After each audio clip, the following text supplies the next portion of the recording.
नमस्ते दोस्तों, आज हम आपके लिए एक बहुत ही शानदार स्टोरी लेकर आए हैं जिसका नाम है कर्मों का फल। किसी ने सच ही कहा है, दूसरों के साथ किया हुआ छल बर्बादी के सारे रास्ते खोल देता है। अगर आप किसी के साथ गलत करते हैं तो आपके साथ भी गलत होगा। उस समय यह बात हमें समझ नहीं आती है, लेकिन देर से ही सही कर्मों की सजा जरूर मिलती है। आप इससे कभी बच नहीं सकते। जो आपने किया है उसका अंजाम आपको हर हाल में भोगना ही पड़ेगा। कर्मों का फल, गौतम बुद्ध की शिक्षाप्रद कहानी।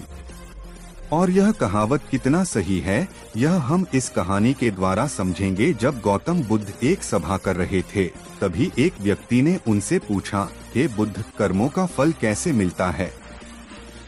अगर बुरे कर्मों का फल मिलता है तो अच्छे कर्म कैसे किए जाते हैं? गौतम बुद्ध ने कहा, मैं तुम्हें एक कहानी सुनाता हूँ, तुम इसे ध्यान से सुनो। महात्मा बुद्ध अब अपनी कहानी की शुरुआत की। बहुत समय पहले की बात है। रामू और श्यामू नाम के दो भाई एक गांव में रहते थे। श्यामू अक्सर रामू को देखकर जलता था, क्योंकि रामू स्वभाव से बहुत अच्छा था। उसके दिल में सबके लिए दया और आदर भाव था। श्यामू का स्वभाव ऐसा था कि उसके दिल में दूसरों के लिए कोई दया नहीं था। वह हमेशा दूसरों का अनादर करता और नुकसान पहुंचाते रहता था। धीरे धीरे काफी वक्त गुजर गया। रामू श्यामू के माँ बाप इस दुनिया में नहीं रहे। रामू ने खूब अच्छे से उनका अंतिम संस्कार किया। वह गांव वालों को भोजन के लिए आमंत्रित किया और ब्राह्मणों को दान दक्षिणा देकर विदा किया। वह हर साल अपने माता पिता की बरसी पर ब्राह्मणों को भोजन कराता और दान देता। यह सब चीजें श्यामू को पसंद नहीं आती थी और वह रामू से जलते रहता था।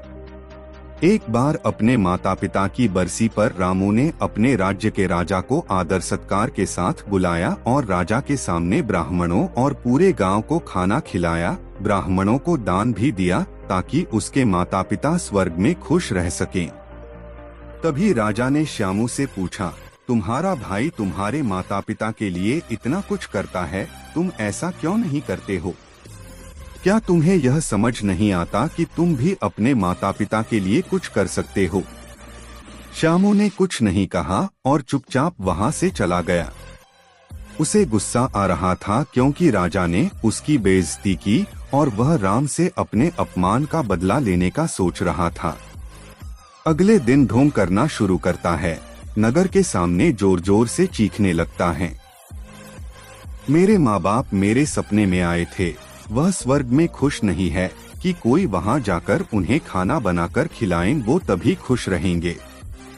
उन्होंने मुझसे सपने में कहा था, रामू को मेरे पास भेज दो, वह उनकी बहुत सेवा करता है, वह इसके साथ बहुत खुश रहेंगे। राजा कहते हैं, यह तो अच्छी बात है, लेकिन इसके लिए तो रामू को मरना पड़ेगा। रामू की बुद्धिमत्ता। रामू को यह सब समझ आ गया था कि यह सब केवल उसे फंसाने की चाल है, लेकिन वह फिर भी कहता है, चलो इस बहाने सेवा करता हूँ, और उसने मरने के लिए तैयारी करना शुरू कर दी। वह राजा से कहता है, महाराज, आप अगले दिन नदी किनारे एक नाव का बंदोबस्त कराएं। मैं नाव से कूदकर नदी में अपनी जान दे दूंगा और फिर स्वर्ग में जाकर अपनी माँ बाप की सेवा करूंगा। राजा ने कहा, ठीक है, अगले दिन इन सभी चीजों की व्यवस्था कर दिया जाएगा। रामू नदी में कूद जाता है और सारे गांव वालों को पता चल जाता है कि रामू अब इस दुनिया में नहीं है। अब वह स्वर्ग की ओर चला गया है, माता पिता की सेवा करने के लिए। श्यामू बहुत खुश था कि उसका इकलौता भाई दुनिया में नहीं रहा। जो भी जमीन है अब वह सब मेरा है, मैं ही इसका मालिक बनूंगा। धीरे धीरे काफी दिन गुजर चले। एक दिन अचानक से राजा के दरबार के बाहर रामू बैठा होता है और जोर जोर से रो रहा होता है। राजा के सिपाही उसे दरबार में ले जाते हैं और पूछते हैं, यह चमत्कार कैसे हुआ? तुम जिंदा कैसे हो? तब रामू बताता है, मैं स्वर्ग में गया था, मैंने देखा मेरे माँ बाप अभी भी खुश नहीं है। वो मेरे पर गुस्सा हो रहे थे और कह रहे थे तुम्हें तो खाना बनाने भी नहीं आता, तुमसे अच्छा तो श्यामू है जो तुमसे अच्छा खाना बना लेता है। तुम जाओ और उसे भेज दो। राजा श्यामू को बुलाते हैं और सारी बातें बता देते हैं और कहते हैं तुम्हारे भाई ने माता पिता के लिए इतना त्याग किया है, अब तुम्हारी बारी है। क्या तुम उनके लिए ऐसा कुछ नहीं कर सकते? श्यामू को ना चाहते हुए भी ये सब करना ही पड़ता है। अगले दिन फिर से सारी तैयारी किया जाता है। श्यामू घर आकर सोचता है मैं वहां जाऊंगा ही नहीं, अगले दिन शहर छोड़कर कहीं चला जाऊंगा। फिर रामू ने राजा को सारा सच बताया। वास्तव में वह जिंदा कैसे बचा? उसने पहले ही मछुआरे से बात कर ली थी जिससे उसकी जान बची और वह 1 महीने तक नगर से दूर रहा था। फिर सही समय पर राज्य में लौट आया। वह यह सब केवल इसलिए किया क्योंकि वह श्यामू को एक सबक सिखाना चाहता था। इधर श्यामू शहर छोड़कर जाने का योजना बना चुका था। अपने योजना के अनुसार वह रात के अंधेरे में ही घर छोड़कर भाग जाता है। वह घर छोड़कर कुछ दूर गया ही था कि तभी राजा के 2 सैनिकों की नजर उस पर पड़ती है और उसे रोकने की प्रयत्न करते हैं। श्यामू और सैनिकों के मध्य हाथापाई और लड़ाई शुरू हो जाती है। श्यामू गुस्से में आकर एक सैनिक के सिर पर पत्थर से मारता है। श्यामू के बुरे कर्मों का बुरा लगने से उसकी मौत हो जाती है। यह सारी बातें जब राजा को पता चलती हैं, वह श्यामू को माफ करने वाले ही थे। अब वह और गुस्सा हो जाते हैं श्यामू पर और क्रोध में आकर मृत्युदंड सुना देते हैं। अगली सुबह उसे नाव से धक्का देकर मारने का आदेश जारी कर दिया जाता है।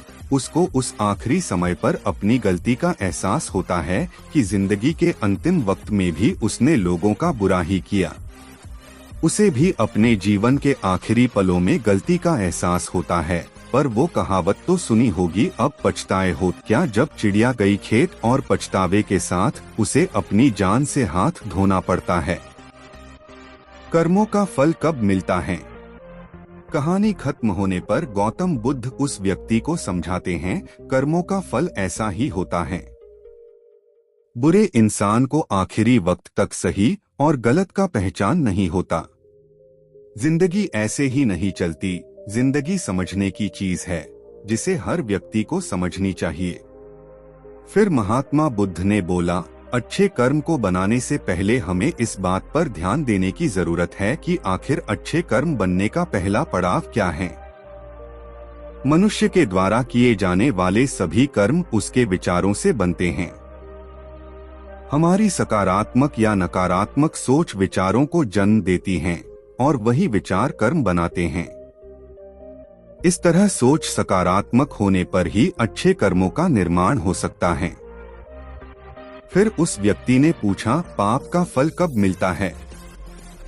तब महात्मा बुद्ध ने कहा, पाप का फल किए गए कर्म पर निर्भर करता है। अगर आप किसी के साथ गलत करते हैं तो आपके साथ भी जरूर गलत होगा। जब तुम दूसरों के लिए अच्छा करते हो तो बदले में तुम्हारे साथ भी अच्छा होता है। जब तुम किसी दूसरे का बुरा करते हो और तुम्हें लगता है कि तुम्हारे साथ बुरा नहीं होगा, यह भी हो सकता है उस वक्त तुम्हारे साथ कुछ बुरा ना भी हो, लेकिन कभी न कभी इसका हर्जाना तुम्हें भुगतना ही पड़ता है। इसलिए तुम्हें किसी के साथ बुरा करने का कोई अधिकार नहीं है, क्योंकि कर्मों का फल कभी न कभी मिलता जरूर है। तो हम इस कहानी से क्या सीखते हैं? इस कहानी से हमें यह शिक्षा मिलती है कि हमारे कर्मों का फल हमेशा हमारे साथ रहता है। अच्छे कर्म हमें सुख और शांति देते हैं, जबकि बुरे कर्म हमें पछतावा और दुख देते हैं। दोस्तों, आपको हमारा वीडियो कैसा लगा कमेंट करके जरूर बताइए, और अगर वीडियो अच्छा लगा हो तो लाइक करें और हमारी चैनल को सब्सक्राइब करें। धन्यवाद।